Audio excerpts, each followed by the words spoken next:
Hello, I'm George O'Neill, and welcome to my video presentation on obsolete and emerging technologies. Today we'll get an overview of the obsolete technology, which is a floppy disk Sony Mavic camera, and the emerging technology is a Canon T4i DSLR.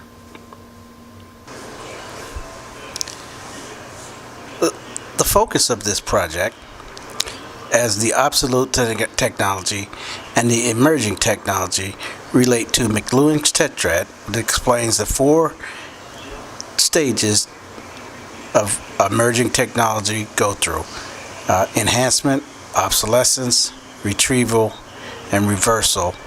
And it states that each of these technologies go through each of those stages at the same time. The other focus would be on the 6 forces that affect emerging technologies.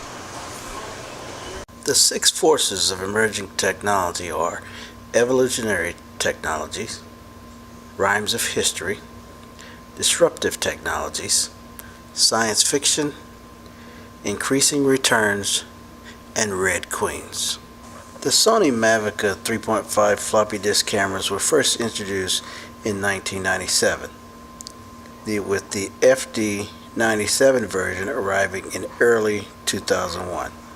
The FD97 has a 10 times optical zoom, 2.1 megapixels, and uses file formats of JPEG, GIF, and TIFF, and MPEG for movies. The disk would hold 1.4 megabytes and it could also use a 64 megabyte memory stick. It has a 2.5-inch LCD monitor. It has autofocus, and it has several programmable features, including aperture priority, shutter priority, twilight, twilight plus, landscape, pad focus. It has an automatic pop-up flash and a self-timer. The T4i DSLR, which stands for Digital Single Lens Reflex camera, has 18 megapixels, auto-programmable, including shutter priority, aperture priority, manual, scene intelligence auto, creative auto, portrait, landscape, close-up, sports, night portrait, autofocus for photo and video, a large LCD screen, and has high quality images compared to the FD97. It also has pop-up flash, continuous shooting, HD video, and backlight control. Sony FD97 tetrad enhances. It's an easy access through the floppy disk transfer. It had longer battery life than the cheaper digital cameras. Retrieves. It retrieves instant cameras with instant access to photographs. Obsoletes. It obsoleted the lower end digital camera with shorter battery life. And reverses is cheaper, higher quality DSLR cameras will make the Sony FD97 obsolete. Tetrad for the Canon T4i digital camera enhances. High quality digital photos, interchangeable lenses, easy download capability to computers or printing devices. Retrieves.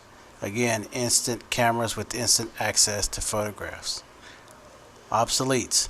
Non-DSLR cameras and lower-end DSLR cameras with short battery life. Reverses. DSLR cameras with wireless transfer and internet access, and the new, we're hearing, next generation mirrorless cameras. Evolutionary Technologies, where a new technology is a progression or it grows out of a previous technology. Evolutionary Technologies. The FD97 comes from the early commercial digital cameras. It was a very popular consumer camera from the late 1990s to mid 2002. The T4i comes from the SLR cameras, this being the digital version. It became more popular as it increased to digital cameras in general and the decline in the price of DSLRs. Rhymes of history. This is where a new technology comes about or has a major impact from a technology that was years before it. So it comes back around in a new technology. Rhymes of history. The FD97 brings back the quick and easy access of the Polaroid cameras of the 60s and 70s with its floppy disk quick access. The T4i takes all the popularity of the SLR cameras and digitize it for easy access to go onto computers, and you can get high quality pictures developed without the use of a darkroom. Disruptive technologies. This is where new technology suddenly appears and creates a brand new way of thinking about something or thinking about how to technology do a specific task. Both cameras are digital, and I would say they are disruptive technology compared to the SLR cameras that dominated the market. Only trained personnel could develop pictures then. Digital allowed for everyone or anyone to process their own photos. Science fiction. This is where technology emerges that is actually based from science-based science fiction.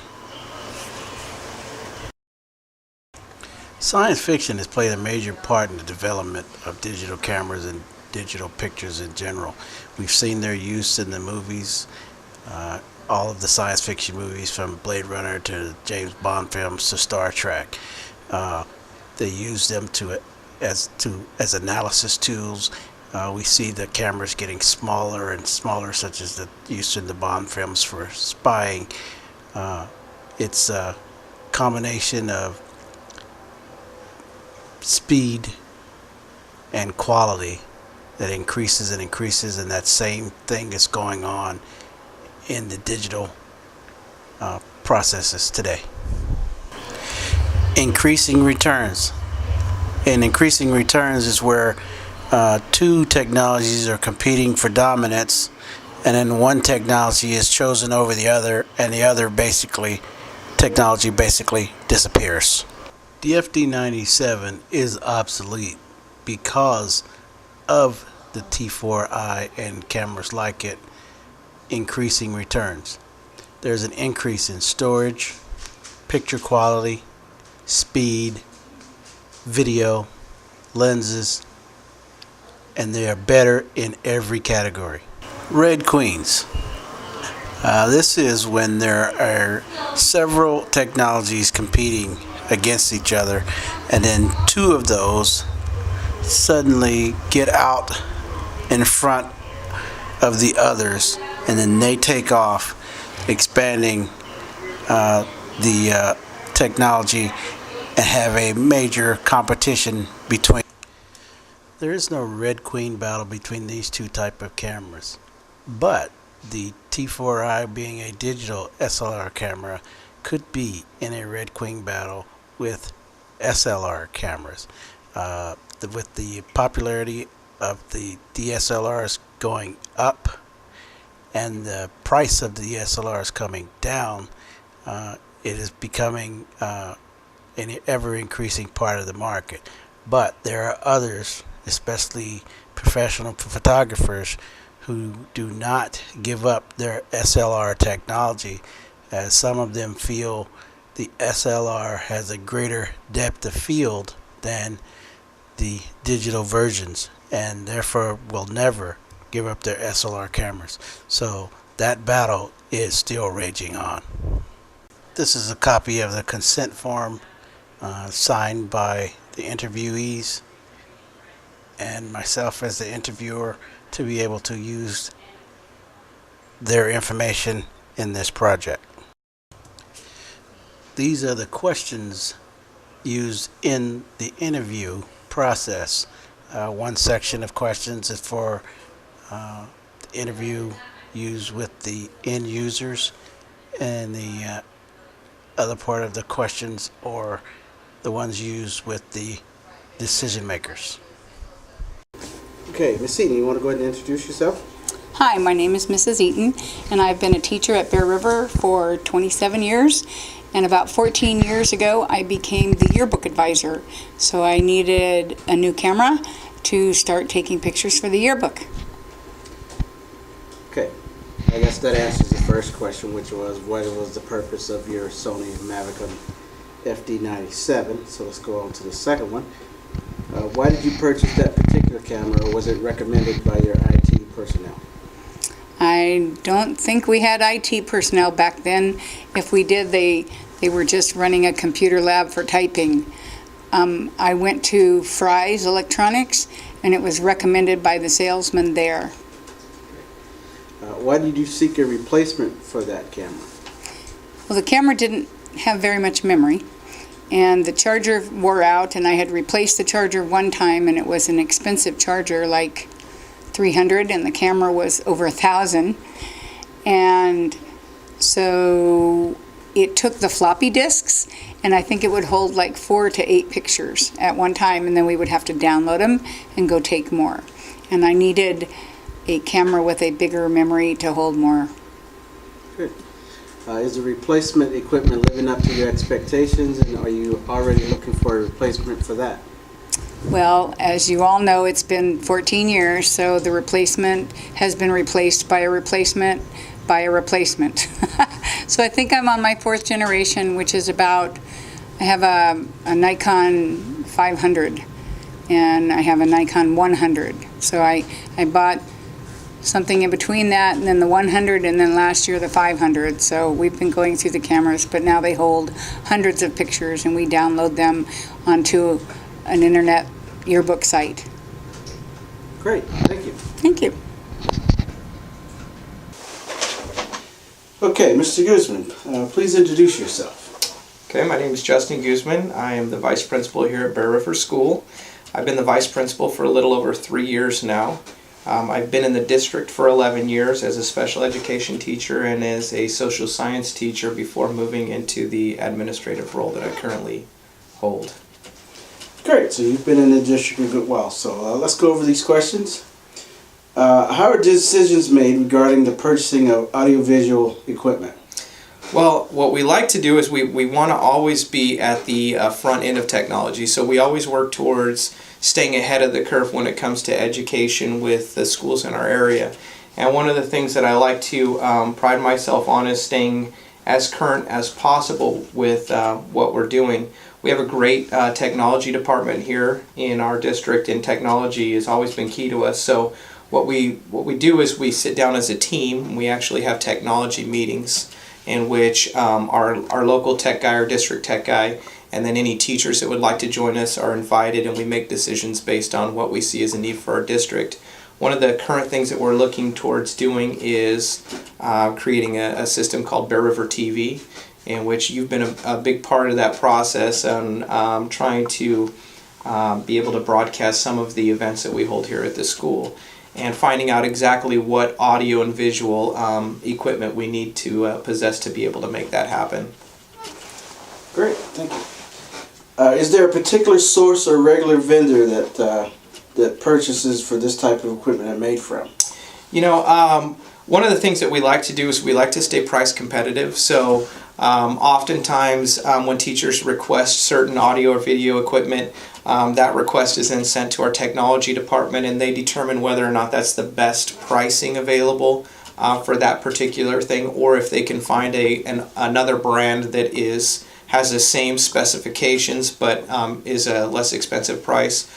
We try to be as frugal as possible when purchasing technology equipment because it can be so expensive.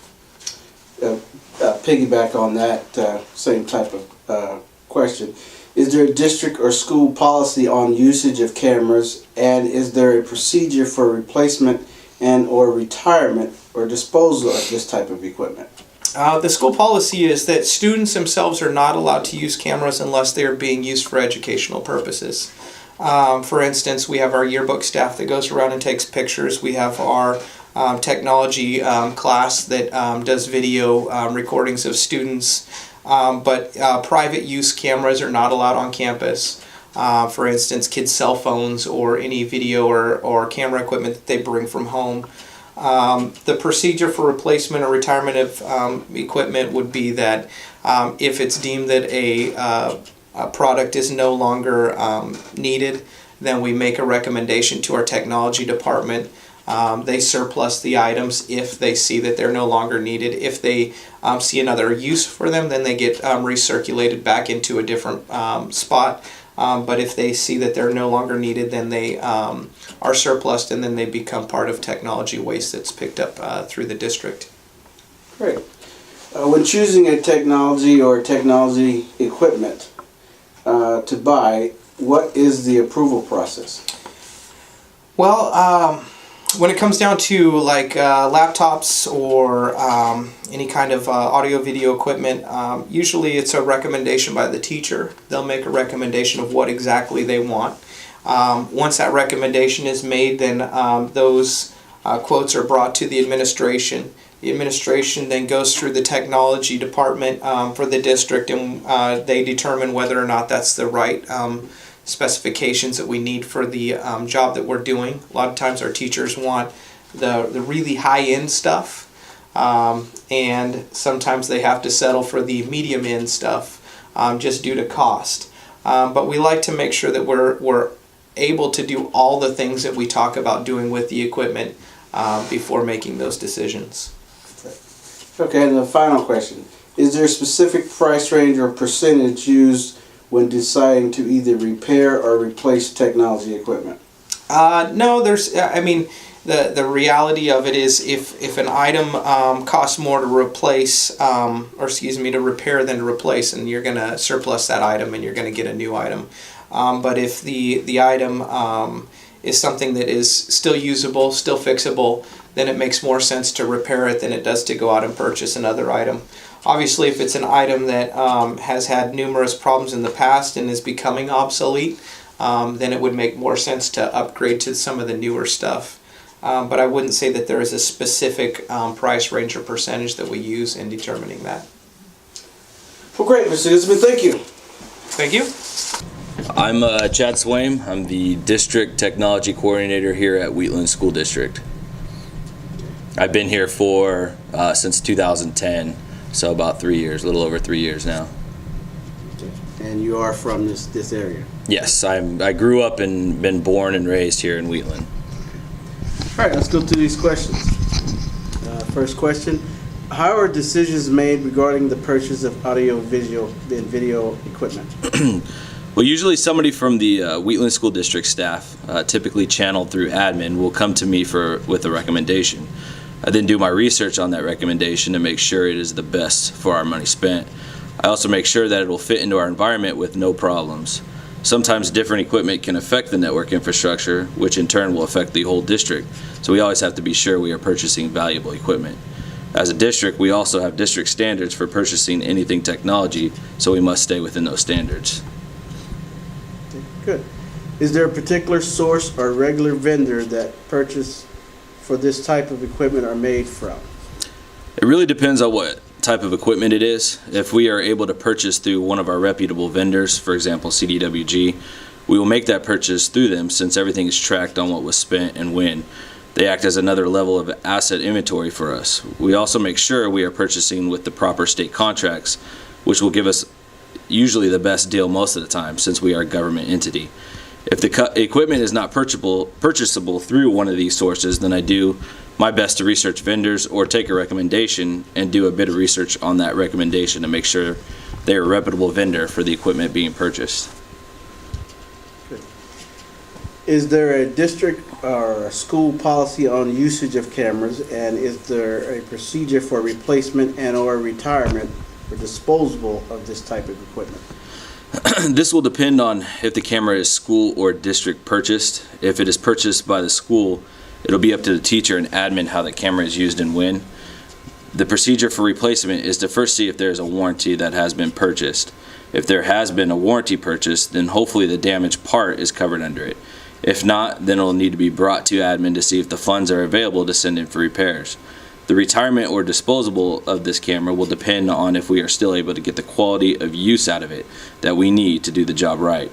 If it no longer serves purpose and it cannot be used any longer to do the job correctly, then we must surplus the equipment and send it off as e-waste or donate. Good. When choosing a technology or a technology equipment to buy, what is the approval process? Anything purchased that is related to everything technology will eventually be ran through me, the district technology coordinator. I then will research the equipment as I explained before and make sure that we are getting the best value for the money spent. I also make sure it will work with all the other technology in our district. We also have district standards on most equipment, so I make sure it fits the standard if applicable. This is so that we have consistency throughout the district. When anything related to technology is purchased, it must be signed off by an admin as well as myself before the business admins finalize the purchase.